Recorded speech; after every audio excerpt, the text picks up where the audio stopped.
రోజు మధ్యాహ్నం ఎందుకంటే కాంగ్రెస్ పార్టీ రాష్ట్ర వ్యవహారాల ఇన్ఛార్జి వస్తూ పాదయాత్ర ఉందనే కారణం చేత ప్రివెంటర్లే పేరు మీద బాజాబ్తా బలవంతంగా అరెస్టు చేయడం, ఫోన్లు లాక్కోవడం, ఇంత ఇంత ఘోరాతి ఘోరమైన ప్రభుత్వము గత ప్రభుత్వము ఘోరం చేసిందంటే ఈ ప్రభుత్వం అంతకంటే ఎక్కువ ఘోరం చేస్తూ ఉంది.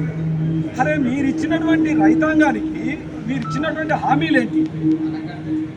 మీరు ఏం చెప్పారు? అధికారంలో రాకముందు ఈ రైతాంగానికి 2 లక్షల రుణమాఫీ చేస్తానని చెప్పారు.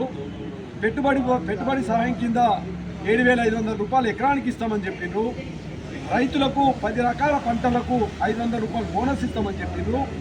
ఈ రాష్ట్రంలో ఫసల్ బీమా అమలు చేయలేకపోయారు గత ప్రభుత్వము, మేము అమలు చేస్తామని చెప్పారు. ఇంకా ఇట్లాంటి రైతాంగానికి ఎన్నో రకాలుగా హామీలు ఇవ్వడం జరిగింది. ఆ హామీల్ని మీరు నెరవేర్చడానికి పోయి రైతు కిసాన్ మోర్చా రైతు నాయకుల్ని బలవంతంగా మీరు ఒక ఉగ్రవాది లాగా అరెస్టు చేయడం ఇంత ఘోరాతి ఘోరం. దీన్ని భారతీయ జనతా పార్టీ తీవ్రంగా మీరు ఖండిస్తూ ఉంది. ఎందుకోసం అంటే ప్రజాస్వామ్యంలో స్వేచ్ఛ హక్కు ఉంది. ఆ స్వేచ్ఛ హక్కుని ఈ ప్రభుత్వము కాలరాస్తుంది కనుక రానున్న రోజుల్లో భవిష్యత్తులో ఈ ప్రభుత్వానికి కూడా గత ప్రభుత్వానికి ఏ రకంగా గుణపాఠం చెప్పారో ప్రజలు రానున్న రోజుల్లో ఈ ప్రభుత్వానికి కూడా గుణపాఠం చెప్తారు.